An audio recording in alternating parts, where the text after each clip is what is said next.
How to remove Apple ID or iCloud account from another device. Hello everyone, I am Bishaka and welcome to our channel. Now let's get right into the tutorial.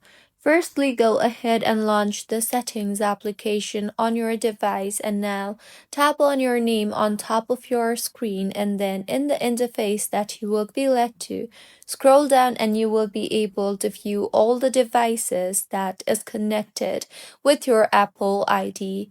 So simply tap on the device that you want to remove or you think is suspicious, and you will then see the remove account option there. So tap on the remove account option, and in the confirmation that appears, tap on remove again. And with this, that particular device will be removed from your Apple ID.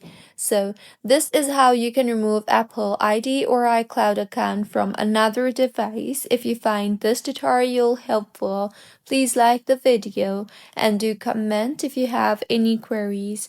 Also, do subscribe to our channel for more helpful tutorials like this. See you on the next one.